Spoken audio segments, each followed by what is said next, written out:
with us a very special guest with us who's going to shed us basically some light on this topic of cardiovascular effects of breast implants and how and why and what was going through his thought process when he referred me the patient earlier on this week. So I wanted to go ahead and welcome everyone on board. Hopefully you're keeping your distance, keeping safe, wearing the mask, because that's going to be the key to prevent this and hopefully plateau. And eventually, very soon, as we will see, the curve is going to come down, and this hopefully will be behind us. And hopefully not cost anyone any more misery and lives. So having said that, what I'm going to do is I'm going to have Dr. If you could just please state your name and what your qualifications are, just so that we can say that we have a reputable source that is discussing, and we can learn more about your background. Sure. Thank you very much for the invitation. I'm glad to be here. I am interventional cardiologist, and I practice in Michigan, Ohio. I have practiced in the past and trained in Ohio and Boston medical schools. And my practice involves general cardiology, which exposes me to all sorts of cardiovascular patients, in addition to just the coronary artery disease, for which we do our interventions. Okay. All right. No, thank you very much for the intro. So, can you please tell us more about the patient that you referred? This is my actually first time seeing the doc this evening myself. He and I just had a very brief discussion, primarily in regards to the patient as to the indications, what his thought process was for referring the patient. So, if you could just please give us a brief overview of what you saw and what was the patient experiencing that basically led her to come to you?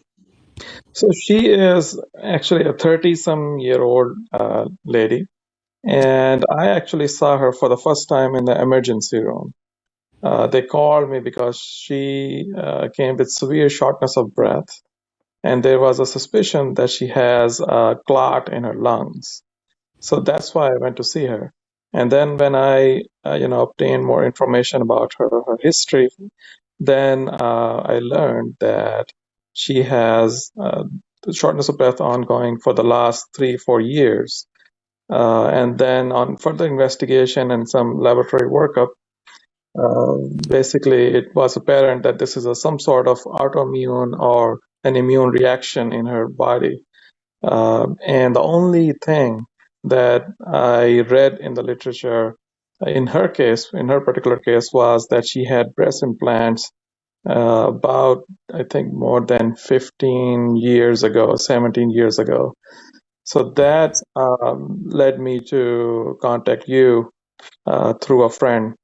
And that's how I thought that, because we really couldn't find any other reason that why she would have autoimmune symptoms to such extent, and severely elevated high pressures in her lung arteries. We call that pulmonary hypertension. So that is very unusual for a young person to have that in the absence of any other autoimmune known disease process. So the only thing that came up through the literature search, through the FDA studies and MD Anderson studies, was that she has breast implants related illness process. Sure. Now, Doc, if I may just ask you, you can go ahead and move your phone up a little bit so we can get like a face profile on. That's very good. Sure. Now, what's interesting is, as you will see and as you will talk to all these patients, almost a good number of them will say that they have been to the emergency room not once, twice, but like they're frequent, basically visitors, because they have these episodes where their face get flushed and all these other cardiovascular issues. Ultimately, all of this leads to nothing. Now, if you could just please, now the lady herself, I did have a chance to talk to her, did a phone consultation just like I do with many of my out-of-state patients. She's 39 years of age. And the question for you is, when you saw her in the emergency room, what workup did she specifically get? Yeah, so in the emergency room, initially because she was short of breath and there was some suspicion of pneumonia and because of COVID situation, infection. So all of that workup came back normal, unremarkable. Then she had a CAT scan done. Yes. That CT scan was done of her chest lung arteries, which showed the possibility of a small clot in her lung artery. When we see something like that, we do a specialized ventilation-perfusion scan to see if there is any other further blood clots, smaller clots in the lung arteries or not. So we did that, and it showed significant abnormality, but it was not consistent with her CAT scan finding. So usually we can see people who have pulmonary hypertension, we can see significant problem in their VQ scans without presence of significant clot because they don't have a good amount of blood going to their lungs because of very high pressures. So, Right. so then I did a procedure which is called right heart catheterization, where we go into her right heart and in the lung arteries with a special pressure monitoring system, and we assess invasive pressures. And that, with further testing, showed me that her pulmonary hypertension cannot be explained by the clots that she had. The amount of clot was very minimal, and she had no history of blood clots in the past and no recent risk of having blood clots as well. So this, and then I actually referred her to my colleague, rheumatologist, and she's Okay. immunologist. So then we did further investigation for common autoimmune diseases, connective Mm-hmm. tissue disorders, lupus, and many other diseases, and all of that, sarcoidosis, and I think we even rheumatoid factor, everything else we looked at, and nothing else really came up. And in such patients, sometimes they have what we call anti-nuclear antibody, ANA test positive, and in many you don't even see that. And their symptoms are not usually just specific to one organ; they are systemic, and that's Right. usually the syndrome. That's the problem, that they do not present with one specific symptom that you can pinpoint and say that yes, this is it. You treat it just like you get sore throat, you give antibiotic, and that's it. So these people have very non-specific symptoms, which lead them to go to many doctors multiple times. So she had these symptoms for the last 3 years, and she had been to two other cardiologists, and she had seen her primary care doctor, and she had been to another physician as well, a pulmonologist, but all of those had not been able to find what would cause such severely elevated pulmonary pressures. Right. So, Now, if I may jump in, what you paint is a picture that is very classic for your typical breast implant illness patient. They have all these constellation signs of symptoms, cardiac issues, along with these autoimmune rheumatological problems, connective tissue disorders that we all know from the 60s and 70s. And these are the same studies that ultimately led to the implants being banned in 1992. And so ultimately what you're mentioning right now is you could not specifically pinpoint despite an extensive workup. And if you ask any of my patients or any of the patients across the globe, they will all mention they've been to the rheumatologist, the endocrinologist, PCP, pulmonologist, cardiologist, and lo and behold, the entire workup is negative, and they're like, "What are you trying to prove? That the implants are bad?" No, that they have been determined and deemed safe. So don't even put that in the equation. And so right now, the purpose of this discussion is, what's odd is for a cardiologist to reach me, despite, again, this is relatively common knowledge in a sense what is happening to the world of implants, and where there is starting to be not only a national but an international recognition that the implants are detrimental to the body and they cause these problems. Now, so you saw her in the emergency room, and then was she admitted and worked up with the right heart catheterization, and then eventually subsequently went home? yes, Correct. Yeah. yes. And then she was referred to the rheumatologist, and again again, very classic and very typical. There was no definitive answer, and so everything is kind of a holding pattern. Question for you: how determined, how convinced are you that these are the implants? Now, I'm asking this question because I just found out about this patient a few days ago, literally hours ago. And certainly, the patient, I did talk to her. The only medication she's taking is a semi elective medication. She's as healthy as any 39-year-old can be. And she's truly not able to walk and climb a set of stairs, her situation is very critical. Critical in the sense that, this has really brought her down, and her heart, her body is functioning, like she said in her own words, like I am dying, close quote, and that I am essentially bedridden because any exertional activities that she does basically tires her out to the point where she's so short of breath, just like you mentioned when she showed up in the emergency room, that she cannot get up and walk. Now, the question for you is this: going back to how motivated, how certain, how definitive are you that these are the implants? So my, answer is based on my, what I know and what the literature says, right? So I will tell you that, so primary pulmonary hypertension in cardiology is extremely rare, fortunately, and many times is associated with autoimmune disorders. And in the absence of autoimmune disorders, when you cannot specify a problem, autoimmune, or rheumatological problem, then it's exceedingly uncommon. We don't really see it. Right. So the best source that I found, which strengthens my idea that this is related with breast implants, is actually the MD Anderson's last year study.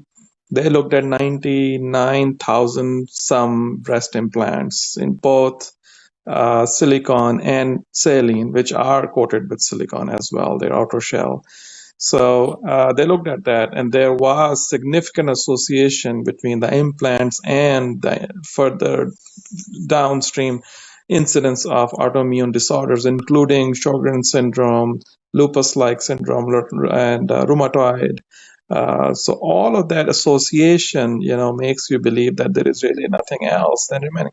And the other point is that then there are case reports, and I found actually one on the FDA website too, that there were some patients who, when had their implants removed, they did notice significant. And the lady on the FDA website, if you go there, you type it, saline implant, you find the name there. There's one case there where she had the implants, and then her pressures were 70, 80. I mean, this is just my measurement, severely elevated. And after the Yes. implants, they were mild. Okay. So Right. they Right. came after a few months. It's reported on her website, on the FDA website, that her pressures came down. So I know this is one case report, but that's how you generate data. So the MD Anderson study, which is 99,000, that's a huge amount of data. Absolutely. For the Absolutely. association. Right. Once, Yeah. yeah, Yeah. once we, I salute and congratulate you that you read and you did your Mhm. homework. For someone who's a cardiologist and super busy, I know all cardiologists. This is the number one killer in the U.S. Heart disease, and you took the time and the effort to help your patient out and read between the lines and to quote the MD Anderson study. I cannot thank you enough, because this is where the answers lie. Please go ahead. You were so saying. yes, I was basically, so what I was going to say was, yes. So primary pulmonary hypertension is a very debilitating diagnosis. The severe primary pulmonary hypertension, the prognosis is poor. The life expectancy is not more than 2 to 3 years.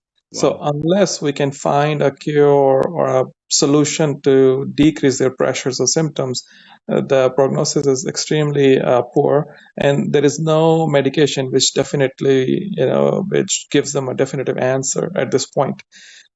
So that's why I was looking for the answer, that if we know the cause, if we can in some way help her, then probably, if she will have a better life, more Absolutely. years. Yeah. Now, if I may mention, as a board certified plastic surgeon who does exclusively explants, I have met and come across so many of my patients where they actually have high blood pressure, they on are hypertensives, and once, just like you mentioned that case study from the FDA, these patients come off of their antihypertensives and they start to normalize, and literally within hours after the surgery, it's a very dramatic before and after. So this past winter, there was this very nice young lady in her mid 30s, actually Tracy Gary. She's a national advocate, and she's the one who alerted me about this young lady in her mid 30s. She actually was on 6 hypertensive medications. They did all the workup that you can ever imagine at a major hospital of the United States. And ultimately, just like you said, sir, they basically concluded we don't know. So every single specialty, as you can, and she was in the ICU on antihypertensives. And guess what? The only thing that she had common between our patient and this one patient was the fact that she had implants. And so the bottom line here is, this is important for us to discuss. Again, this is a normal, healthy discussion. Your effort, I can appreciate it. And again, for you to go out of your way and read more than what you would even be asked, let alone if you were to ask plastic surgeons, they would not, meaning they have to look at the data. And that is the largest data of 100,000 patients, 80,000 with silicone implants, 20,000 with saline, that they did an analysis, the largest of its kind, and it's a study of studies from 2007 onwards, the largest of its kind out of one of the most reputable centers of the world, MD Anderson. And this is a link on my Facebook, Breast Implant Illness Support Group by Dr. Khan. You will see the exact paper itself that I posted almost like 2 months ago, so that the patients can read between the lines. And just like you mentioned, sir, the Sjogren's, the lupus, the connective tissue, the stillbirths, all these other connective tissue disorders, amongst the many others, which highlight what is breast implant illness. So Yeah. the question here is, so what we're going to do is I'm going to now, because of this COVID phenomenon and this misery of the COVID and the elective surgeries, I will say the breast explant surgery is certainly, I would not consider this elective. If anything, it will be life saving. So I'm going to see in whatever capacity I can offer this lady relief, because we're essentially on a shutdown for elective surgeries through May 15th. But I will see and pull the strings and see if I can potentially operate on her, so that once we have done the surgery, we will see, and God willing, cross our fingers, this is the culprit. We will come on again so that we can write, hopefully, about this if this is indeed true. I am learning from you, sir, just like you are, and you educated yourself. I want to learn more so that I can offer the better relief for the patients. And as you will So, see, the patients themselves will mention what they have gone through from a cardiovascular perspective, so that we can help them in every capacity. Now, having said this, I'm done with my part. I want Alicia for you to please go ahead and get some questions from the audience. Any questions that they may have for our guest or I would suggest that everyone ask our guest, so that we can use his time, his precious time on a Sunday evening that he spent away from his family, to help us answer those questions. Perfect. Yeah. Thank you both, doctors. We want to thank you both for taking your time to meet with us all here. And the people joining us have several questions. I'm going to try and keep them in order of context. And one of them, doctor, comes to question whether you considered whether diet or lifestyle could be completely ruled out in these diagnoses. And along with that is the question of, from your initial consultation with this patient, how long did it come to how much time passed until you deduced that you thought perhaps breast implants were the culprit? Good question. yes. So in this patient, lifestyle was not a role. So pulmonary hypertension. So when we say primary pulmonary hypertension diagnosis, when we do it by invasive right heart catheterization, we can tell if this is due to for any other phenomena, or is this the high pressure just because of the constriction of the arteries in the lungs? So in this case, it's not related with her diet, or it's not related with any medications she may have used. There are certain actually weight loss medications that can cause pulmonary hypertension, but she is not exposed to those at all. So that's why in this case, it does not appear that she has any risk for any other lifestyle or medication role in this. And secondly, she had symptoms for the last 3 years, and she had been seen by other physicians as well, but they did not consider that. She did not have autoimmune workup, which I did. She did not have echocardiogram, a heart's ultrasound, which I did, and found that she has severely elevated pressures, which then were confirmed and further investigated by invasive right heart catheterization. So, and her implants are about, I think, it's 17 some years old, and symptoms onset can be very insidious, can be very slow, and you may not realize until they get worse. So she told me that up until a few years ago or something, she was able to run marathons and exercise and everything, and then gradually her ability to exercise has been decreasing, and now she can't even walk from her bed to the bathroom without getting short of breath. So this is to the point where, basically it depends, where do you feel the need to contact your doctor? Some patients, they're very aware of their symptoms and they contact soon. Some patients, they wait till the end and they do not contact, right? So she was aware and she had contacted doctors, but unfortunately she did not get any answer. So it's just, depends on what perspective you have and how do you try to diagnose someone and how do you investigate. Sure. Mm-hmm. If I just may jump in 2 points real fast.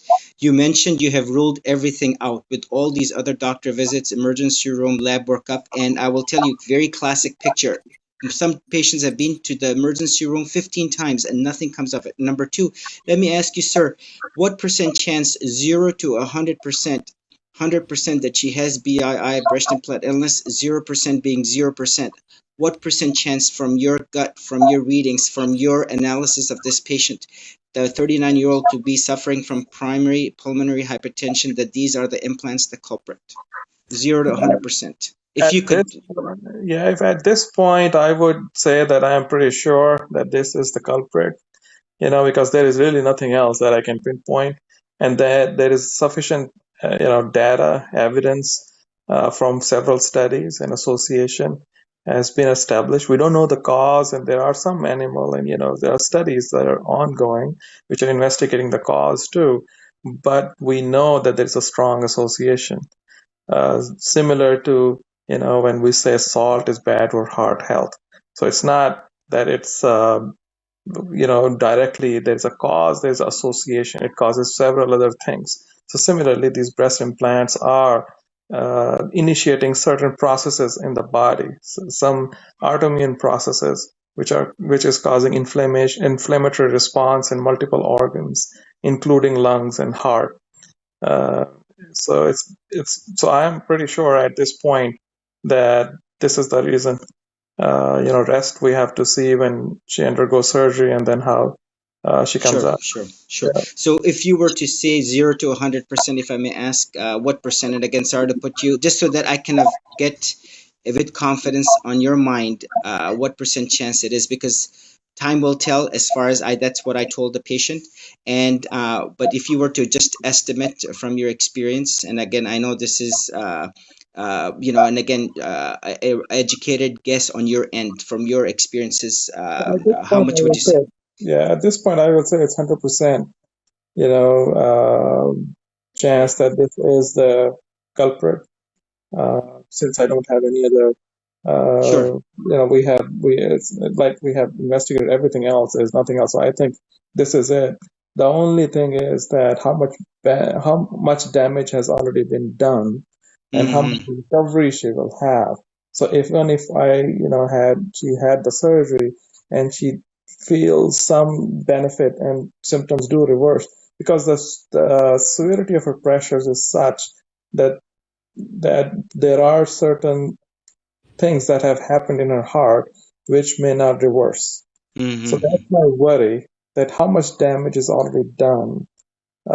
So I'm just concerned about that. But otherwise, I think I'm pretty sure right now, 100% almost, that this is the reason. And the silicon part of that, there are. So when I looked at more, people have seen even mold and infections. That the saline inside the implants have mold or fungus growth, and there are a couple of cases of even systemic, the whole body fungal infections from these implants as well when they leak. So I think this is it. So the reason I say that is, I'll tell you, I didn't talk to you about that another case or Yeah. another situation. So I see people like this. I see, actually my practice involves some dysautonomia workup as well. So I saw, so there was a case of pericardial effusion when you have fluid around the heart. There was a gentleman who had this problem, recurrent problem. Every 3-6 months, he had fluid around the heart, and we had to remove it. And there was no reason why he would do that. And it's a certain either autoimmune process or it's a toxin, some sort of toxin, right?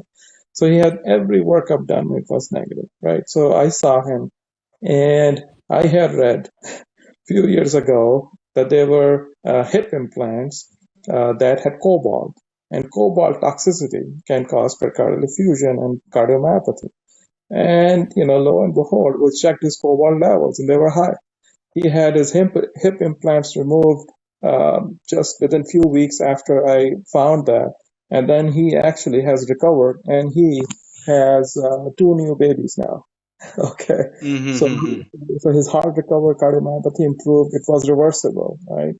So that's the hope that in these patients with breast implant too, that this pulmonary hypertension and autoimmune process, how much permanent damage is done and how much can be reversed. I hope that these, people when they have symptoms, they get enough awareness to go to a physician who can diagnose them soon enough, so Right. that the permanent damage is not done. So I think that's the key, that we need to have enough awareness in the society that these Sure. implants didn't do a really good work. It has been a problem. Mm-hmm. Doctors, Now, there's if so much. yeah, Do you want to sorry, go ahead? can I Yeah. please jump in? I promise this is the gist on my end, and I will end. The most important thing here is this: when I do remove the implants, I'm going to remove not only the implants, but also the capsule that's around, because leaving the capsule behind is going to leave that burden, that basically foreign body reaction, that toxin, the silica, that will continue to mount this immune response. And we don't want to be in a situation where we have done half of a job. I have done half of a job leaving part of the capsule behind because it was plastered onto the chest wall. My whole gist and purpose, and I would say on my end, the purpose of this talk is when I do go in, I'm motivated, convinced, religiously from the bottom of my heart. I'm going to go ahead and remove the entire capsule because her recovery lies in the entirety of the capsule being removed, period. Leaving the capsule behind is going to continue that to mount that immune response, and it will continue to hurt the patient, and it will continue to tax the patient. So it is imperative and very important for the patients to understand that the entire capsule plus the implant is going to be removed so that the patient is given the due chance to be offered, hopefully, the cure that she very much needs. Now, Alicia, please go ahead. Yeah, doctors, I just want to tell you that in reading the comments, so much of this is resonating with people on this Facebook Live. They're sharing experiences about how they went to doctors for decades and different specialties and trying to get help and not getting answers. So I just want to acknowledge, I see all your comments with respect to that. And in light of that, I have a question for you that I think many of you may not know that I'm actually a patient. I'm just moderating, but I had an explant myself, and I believe that a question I have for you is real relevant to people viewing. But first, just to cap off a little bit with this patient, can you tell us, to your knowledge, how long this patient was seeing other physicians before you, and how long this patient has been in your care? So I have seen her just when did I see her? I think it's a month or so. Okay, it's Mm-hmm. less than a month that I was able to find this diagnosis. So it was that. She had, sorry? So it was really that glaring that you'd be able to deduce. Yes. Mm-hmm. Yep. Yep. So it's less than a month. I think it's only like 3 weeks, 4 weeks, something like that.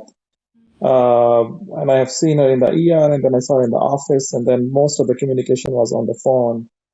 Uh, and she was seen by the 2017 or 18, 17. I think 17 she had the first cardiology visit that she went to with her symptoms of shortness of breath and then palpitations and other issues that she was having at that time. Yeah. So it's about, I would say 3 years, two and a half, 3 years that she was going through this process. Yeah. and a lot of women have spent a lot longer. So we have a lot of women in the comments relating, and that leads me to the other question, which actually, as I scrolled down, another person said you answered it by mentioning like a hip implant or other devices. I'd say this question is for both of you. Do you think that shifting the narrative, in a sense, to the fact that these are medical devices, um, would benefit recognition for something like breast implant illness, or what are your thoughts um, as far as this being acknowledged in the medical field? Yes. So if I may, uh, the medical devices, not just necessarily these implants. If you just take the simple example of contact lenses, right? There are many different types of. I will tell you, my wife, she like contact lens, right? I don't. I wear glasses. I don't like anything in my eye. So she had tried maybe 8 different contact lenses before, she decided that these are the ones who are not going to cause redness, right? Conjunctivitis. A lot of these, they cause that either it's a chemical or it's the design or the fitness or something, right? So any foreign body, our bodies are designed to defend against any foreign system because that's the part of our evolution that our bodies do not like to have a foreign body come in just without notice, right? Either it's a good thing or a bad thing. Body notices that and then reacts to it. So in most of the time, our evolutionary system, is such that it doesn't want your defense system. This defense system doesn't want your body systems to get disturbed, your stomach or your lungs or heart, how they work, right? So anything. So, people undergo bariatric surgery, they have issues. People have pacemakers and AICD. Sometimes they have allergies to even those devices. In the stents that we place, in the past, they used to have more nickel, okay? And that caused also reaction, and those stents used to shut down. So they eliminated that. Now we have titanium, cobalt, right? And other materials which are inert. They do not react with the immune system. So hip implants, the same story. There were rods in the hips and knees in the fracture patients that were being used. That had bad consequences for patients as well. So in the physician community, I think people know that, and I will say that for the breast implants, there's a lot of awareness for silicone, especially if it got banned and everything. But still, I think people who get these at the age or in the circumstances they don't realize that this can have a life-changing consequences. I think Yeah. the person who is implanting them, they should tell them that there are cases like this. Any procedure we do, we tell the patient the risks and the benefits of that procedure. So similarly, when anyone is implanting any device, they should tell them that, do your research. I tell the patient, go ahead and do your research and see what you find. Is this beneficial for you or not, right? And and again, from reliable sources, not just social media, So I think that there is awareness, but it's the circumstance and the it's certain age or when they get and why they get. I mean, there are women who get breast implants after their cancer surgeries, and it has a lot of psychological and emotional factor involved. So there's no good solution, and if that's the result of the implants, then they need to be aware of that too. Sure. If I just may quickly mention, just 30 seconds. These glasses, I have to have plastic because all of a sudden I was wearing glasses for 10 years. All of a sudden I developed nickel allergy, just like that, and believe it or not, I was surprised and shocked that I could happen.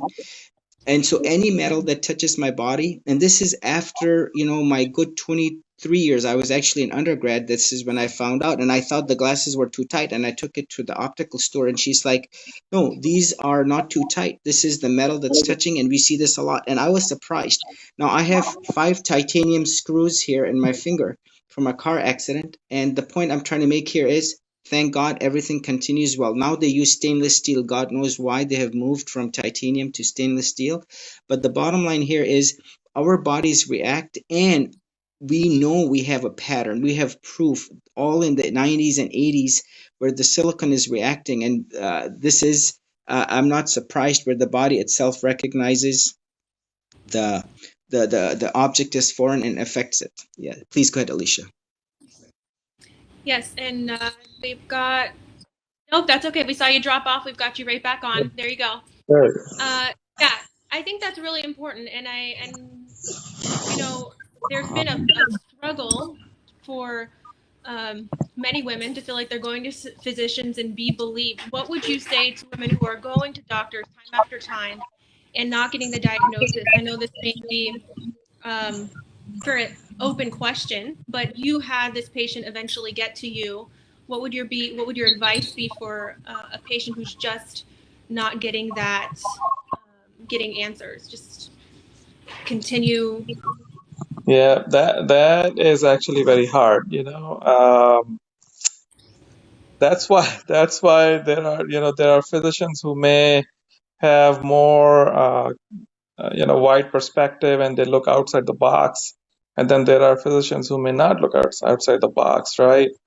Um, it's same as you see teachers in your universities how they teach. It's same as you go to a car dealer and you try to buy a car and what information he's going to give you, right? So it's a matter of where you are and what kind of physicians you have. There is really no good answer. I think currently because of social media, there is more and more awareness, and like Dr. Khan, he brought me on the internet, right? So I saw some cases like that. So now I'm exposed on the internet, right? So before that I was not, right? So some people now know, okay, so he has seen this patient, right? So something like this, that when you go on internet and see who has seen cases like that, and then you try to find that physician. So it's a tough situation. I mean, there are doctors who may not have any knowledge of these things. Not everyone is interested in also in other things, learning about these things too. So it's just Yeah. it is a struggle. Yes. Yeah, if I may mention, the patients, they have to do their homework. They have to go Yeah. see their cardiologist, their rheumatologist, endocrinologist, their any specialist, so that they have gone through the ringer and basically said, it's not this, it's not, because we don't want to attribute breast implant illness to underlying bad control of diabetes, for example. That's going to create havoc for the heart, the eyes, and everything else. Once that challenge slash that homework has been done by smart docs, not like going to the hospital or going to the clinic and seen by the PA who's like 10 minutes, you're out. We want a real doc who does the homework, thinks coherently, makes the effort, just like the old fashioned way. And if I just may mention, nowadays you go to the docs, you got in and out, you get seen by someone, and it's a matter of how many patients can we see, especially, and I say this very critically, and it is important for you to get your due diligence, and it's important, very important for you to get the entire homework before we can conclude, because this is essentially today a diagnosis of exclusion.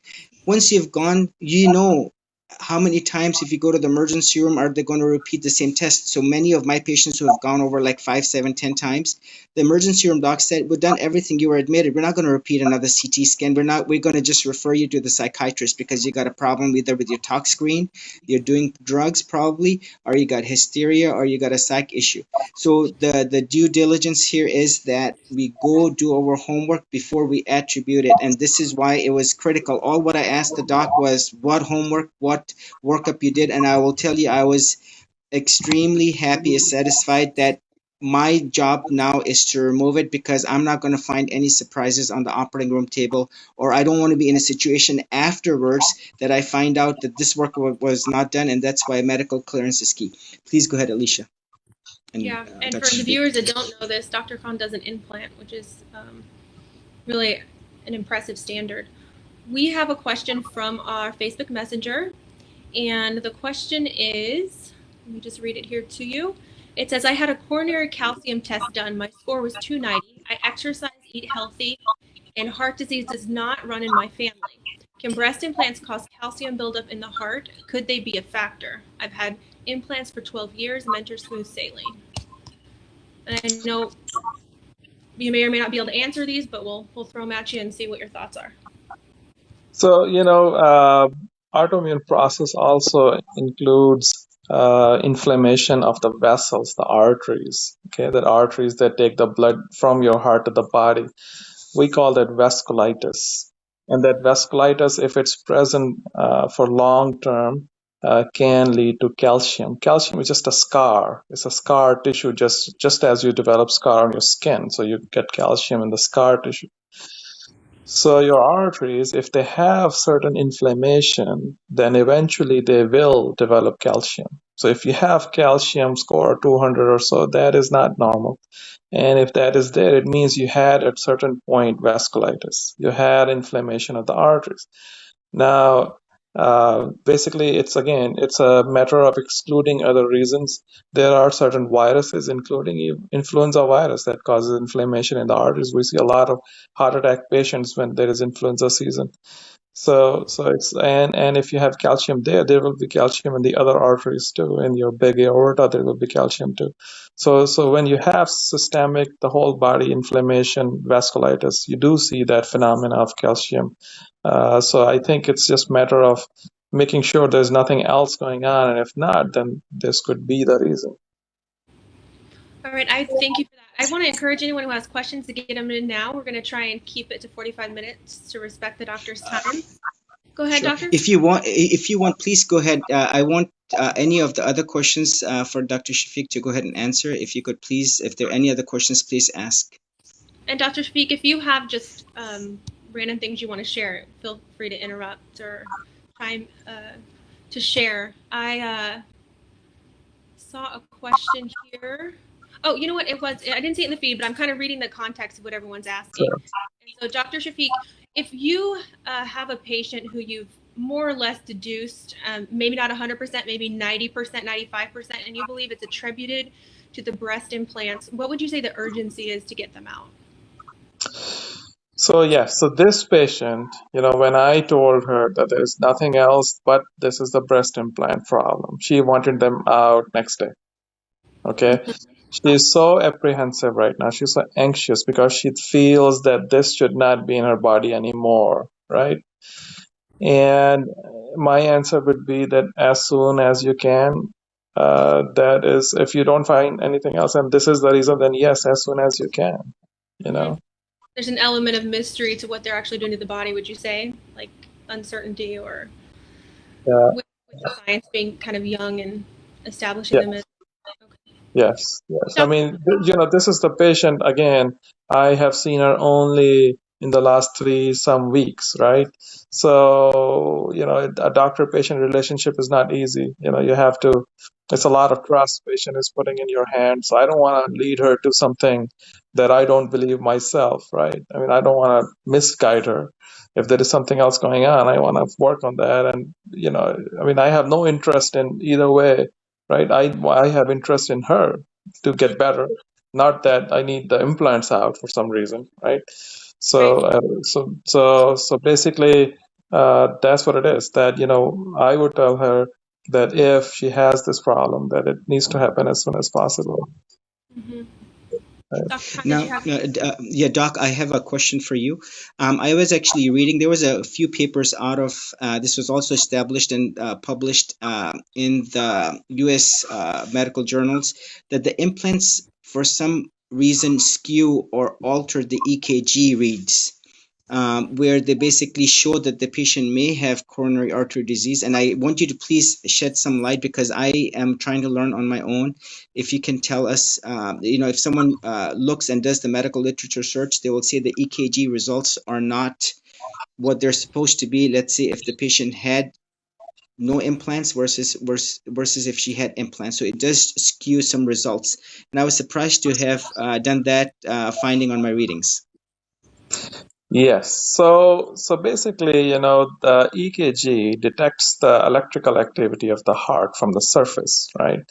Yes. Now, the distance the current has to travel from the heart to that electrode on the skin surface matters, and where those electrodes are placed, that matters.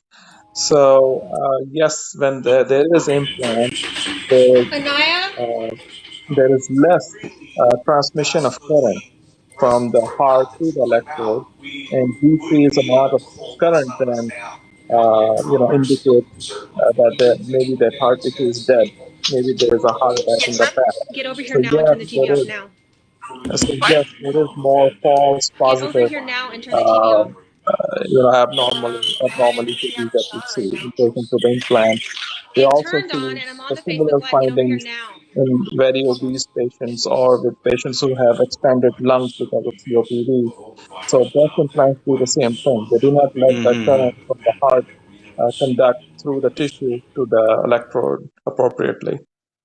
Mm-hmm. No, that helps. Thank you very much for clarifying, because I have seen, as I review each and every single patient's medical clearance forms, I see some of the results, and I did my research to see, because these are young, healthy 26-year-old ladies, for example, running a marathon, and they have a EKG result that I'm not truly happy with. That led me have them see a subspecialist just to make sure, because the last thing I want is are any Yeah. surprises. Now, one thing I just want to mention, the implants are not supposed to be in the body forever. So that's an absolute fact. They last on average 7 to 10 years. And as you will see, she's had them for 13 years, if I'm not mistaken. And she started reacting 3 years ago. And again, this is the 7, 10 year mark. Some, believe it or not, react just within 2 weeks of having, like, over the Christmas break. I had a patient that had just had the implants in New York, and she was like, I just am having this anxiety slash this stress phenomenon that she was going through, which is the BII. And I said, take him out. You will not have a capsule. So time is of urgency. And so you will see on average, the ladies say 7 to 10 years that the body kind of masks, protects, or the implants last before they basically start hurting the body, and it's time for them to come out, and usually around that mark. And usually what happens inevitably is these old set of implants are removed and a newer set is only put in, and essentially the same burden continues. Sometimes the second time around is stronger than what the first one was. So please go ahead, Alicia. Any questions, any comments, sir? Yes, and I just apologize. You probably saw me on my phone. My kids turned on something very blaringly loud and I muted. We all have our kids at home. Hmm. So there's that. Yes, yes, no, no, that's being normal. Yes. I do see a lot of questions in the feed that I believe Dr. Khan could answer separately, and so I'm going to set those Yes. aside for the viewers, and Yes. we can do a Q&A with Dr. Khan. They pertain more to his practice and patient timing, so I don't want to take the time there for that. But we're just over 45 minutes. We want to say, as patients and the women that are really dealing with this, thank you. Because when doctors look outside of the box, we get to heal, we get to be good moms and good, professionals, and things that really we hide the pain because we have to, but we want relief. And so thank you for looking outside the box and Sure. speaking with Dr. Khan. And so I just wanted to give you both a moment to kind of wrap up your thoughts, and then we'll hopefully have you back again, Dr. Shafiq. Yes, doctor, I will be very happy, and I will tell you I learned a lot myself. My learning points, if I may mention, and I'll let you close, because you truly were outstanding as far as learning and helping me. What you taught me today, and again, I knew but highlighted for my patients, that you have this inflammatory response, autoimmune response. This is the vasculitis, the inflammation. That's the underlying culprit. And you gave us a very beautiful example of implants in general, not only breast implants, but say hip implants and other devices that over the years have been recalled for many reasons.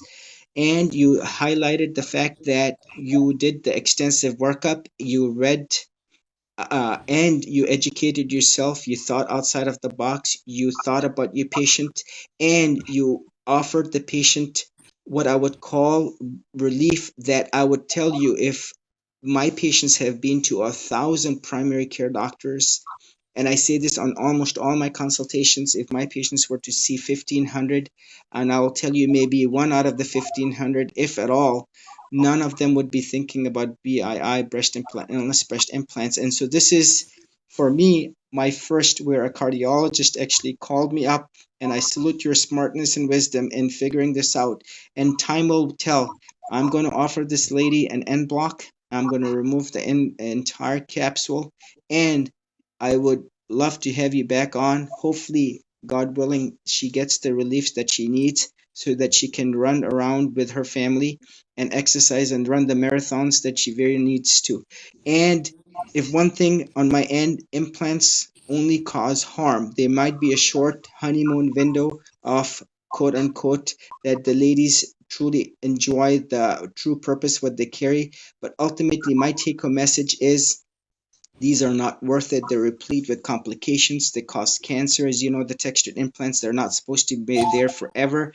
For example, the 26-year-old, if she lives Not now, to sweetheart. average age, yeah, and so it lives to an average age of 82, she theoretically would have changed her implants 10, or excuse me, 6 times in her lifetime, let alone all the problems, let alone the implants obscuring the breast cancer, which is 1 out of 8 or 9 women, and then allowed alone all the other problems that we all know that these cause. So there is no denying the fact, major studies that have put forth. So I always tell everyone, and the doc, what you said, do your homework. Do your homework. That is a very important message. And you know what? We're all smart people nowadays. Just you coming on, sir. Hopefully, we can teach another cardiologist, that there is something that exists. And I'll tell you, my best friend from med school is an interventional cardiologist. When I told him about BII, he's like, no way in hell they're safe, and I said, I beg to differ, but again, that was his perspective. So having said that, sir, please go ahead, and if you could wrap this up for us. Sure. So again, thank you very much for the invitation. It was a great experience coming on and talking about and sharing the experience about the patient. I will say that all the devices and implants and they are advances in technology are to reduce the human suffering, and the intention is in most of the cases is good. People try to do something good, but when something comes up like this, that you are aware that there are side effects or adverse effects of certain device or implant or anything, that technology is bad, like just misuse of social media, anything can be bad if you right. So I think if something does come up like that, then there should be awareness. And even from the company's standpoint, those companies who develop these implants, they should have a label or a warning that these are associations, these symptoms have been described in patients who have these implants. So I think this needs to be highlighted more. Awareness is the key. That will help a lot of future potential patients who don't have implants and they're thinking about implants. This kind of awareness will help them to make a better decision. Beautifully said. Thank you, sir. Thank you, Alicia. It was a pleasure to be on. Thank you very much. Thank you. Thank you. Thank you. Thank you. Bye-bye. God bless you all. Take care. Keep your distance and keep smiling. Bye-bye. Bye.